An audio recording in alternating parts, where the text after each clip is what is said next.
Hello, and welcome back to Wardrobes and Writing. I'm Dr. Jennifer Jones, expert writing coach. As promised, this week, I'm back to talk about getting started on your book. In this video, we'll talk about all of the planning you need to do so that you can actually start writing.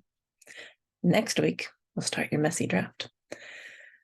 So this planning work has 3 steps. The first is getting to know your reader. The second is deciding what you want your reader to get out of the book. And the third is focusing your topic down very, very narrowly and outlining your book. So first, we start with your reader.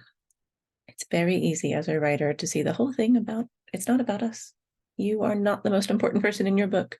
You are one of the least important people in your book. Your book is about your reader. Even if you are telling your life story, you need to be framing it so that your reader is going to get something from it. So it is about your reader. And when we focus on the reader, that makes the whole writing and marketing process easier. You know to whom you are writing and marketing, so you know who your audience is, where to find them, and you understand more about what they need and why they need it. As you get to know your reader, you do need to treat your ideal reader, that is singular, one ideal reader, as though they were a real person. So this is similar to the sorts of ideal client work you've probably done with various marketing experts, but it goes a lot deeper. You need to understand how your ideal reader thinks and feels about lots of different issues if you're going to be able to feel like you're just talking to this person. And if you're feeling a bit resistant about this because you think, well, if I write my book to one person, then only one person's going to want to read it, right? No. When you write your book to one person, it feels like you're talking to the reader. So then all of your readers, no matter how little they have in common with that ideal reader, will feel like you're talking to them. One of my early clients, Abby Broad, who wrote a book called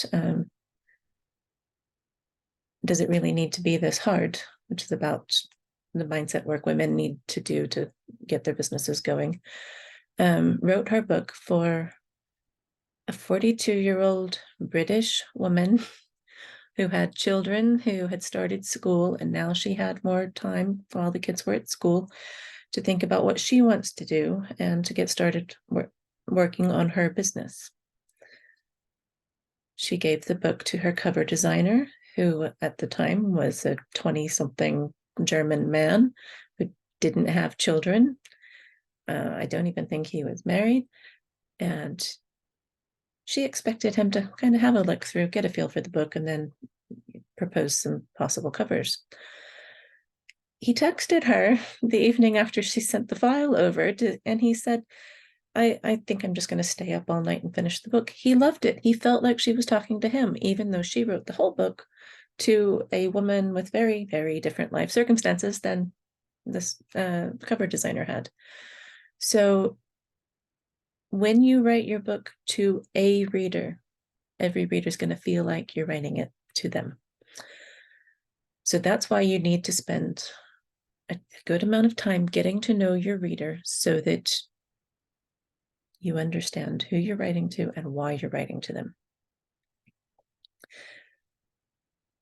Once you understand your reader, then you need to start looking at what you want them to get out of your book. Your book is not the place to pour everything you've learned over the course of your life. It is the place to teach them one thing, one process, one way of transforming their life or their mindset or their relationship with themselves or with someone else. Whatever it is, you can teach one thing in your book. You likely have lots of things you want to teach people. That's good. Those can come in future books. If you try to make your book about everything, it ends up being too scattered to be useful. So pick one thing you want to teach your reader.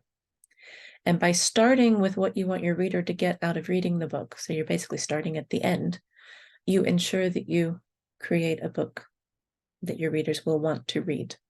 Because if they don't want to read it, they're not going to buy it. So you do start at the end, figure out what you want them to get out of it. Figure out the one thing you're going to focus on in this book. Once you've done that, then it's time to outline your book. The first step in outlining your book is writing your statement of argument. That is a funny sentence. If you were educated in the US, you likely know this as the thesis statement. In the UK, people prefer the term statement of argument. It's the same thing. It's a one-sentence statement of the point of your book. So why should anyone read this thing? Getting your whole book topic into one sentence. You don't get to use 6 or 7 semicolons to actually make it into a paragraph. One sentence requires that you narrow the focus probably further than you did in step 2.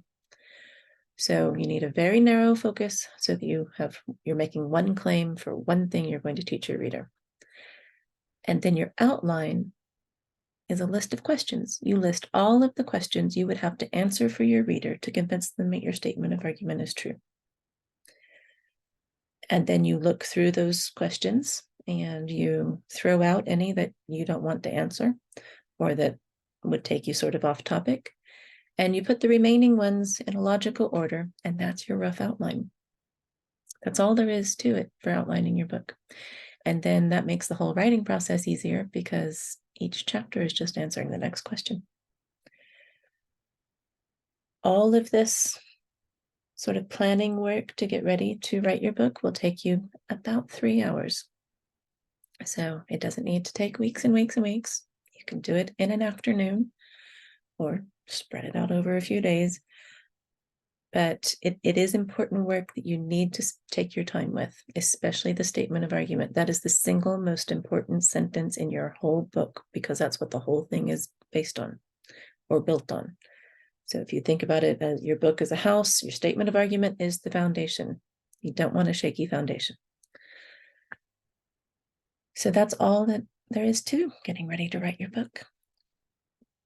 Download the PDF that's in the description below called How Long Does It Actually Take to Write a Book? In that PDF, I go into each of these steps in more detail. And, having the PDF to take away with you makes it easy for you to look back at it while you're doing this work. So have a look at the PDF, and next week I will be back to talk about step 4, which is writing your messy draft. Until then, happy writing.